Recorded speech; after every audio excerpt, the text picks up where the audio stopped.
ఏటీపీపీ ఈ భద్రత విషయంలో ఎట్లా ఉండబోతుంది? ఎస్, ఏటీపీపీ ఆల్ తెలుగు ప్రజా పార్టీ భద్రత లిమిటెడ్ అంటే 100 కార్లు వెళ్ళటం కానీ లేకపోతే 100 మంది సెక్యూరిటీ గన్మ్యాన్లు ఇవ్వటం కానీ ఇలా ఉండదు. ఫ్రీ అండ్ అందరూ ప్రతి ఒక్క ఎంప్లాయీకి ప్రతి ఒక్క ఎమ్మెల్యే కూడా వారు విలేజ్ల్లో తిరగాలి, ఆ కాన్స్టిట్యున్సీ మొత్తం తిరగాల్సింది. 5 సంవత్సరాల్లో మా ప్లాన్ ఏంటంటే గెలిచిన ప్రతి ఒక్క ఎమ్మెల్యే కూడా ఆ నియోజకవర్గంలో తిరగాలి వితౌట్ సెక్యూరిటీ.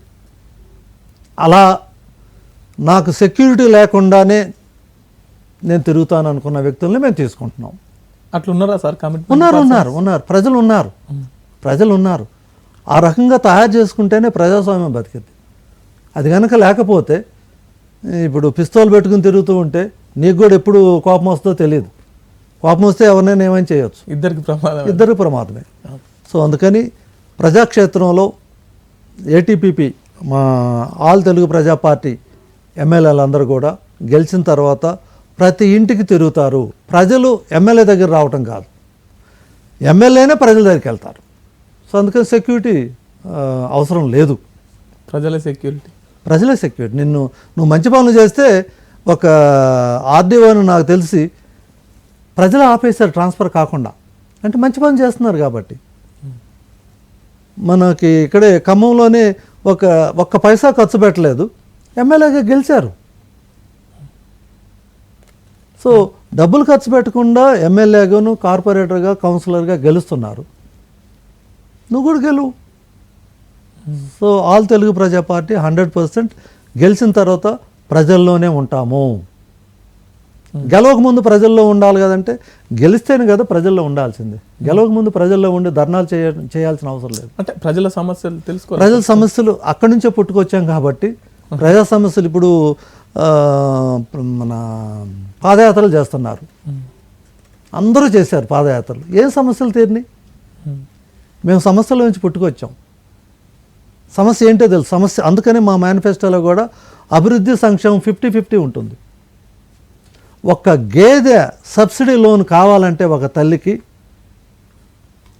ఈ 75 సంవత్సరాల్లో ఎన్నిసార్లు తీసుకుంది, ఎందుకని రాలేదు? గేదెలు ఇస్తే ఆదాయం పెరిగిద్ది కదా. పాలు ఉత్పత్తి పెరిగితే ఆదాయం పెరిగిద్ది.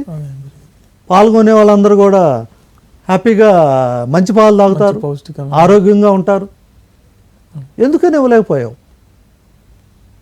ఫ్రీగా నువ్వేదో 5,000 10,000 ఇస్తున్నావు, సంతోషం, దాన్ని కాదని ఎవరు అంటారు. నేను కూడా కాదని అంటలా. డిగ్రీ చదివిన వాళ్ళని మన మూటలు మోపించడానికి వాడుతున్నావు, ఇవ్వు 15,000 20,000 శాలరీ ఇవ్వు. అభివృద్ధికి తోడ్పడేటట్టుగా శాలరీ ఇవ్వాలి. మా ప్రభుత్వం వస్తే ఆల్ వాలంటీర్స్, ఏపీలో ఉన్న వాలంటీర్ సిస్టమ్ అంతా కూడా 15,000 రూపాయలు జీతం ఇస్తా ఉన్నాం.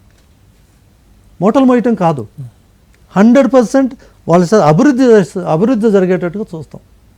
ప్రతి ఇంటికి వారికి ఏం కావాలో అదే ఇస్తాం.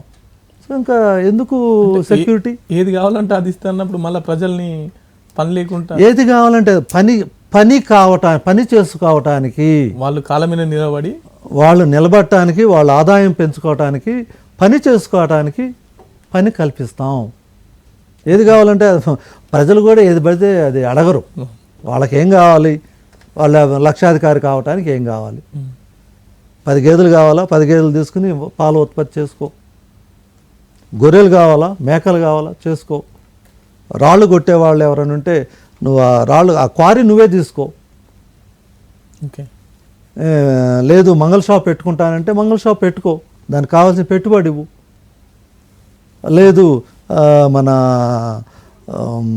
కార్లు డ్రైవర్గా ఉండి ఒక కారు ఓనర్గా ఉంటే ఒక కారు గవర్నమెంట్ తీసుకునేటట్టు చేద్దాం. సో ఇవి అందుకని ప్రజలకు ఏం కావాలో అది కనుక మనం చేయగలిగితే సెక్యూరిటీ అవసరం లేదు.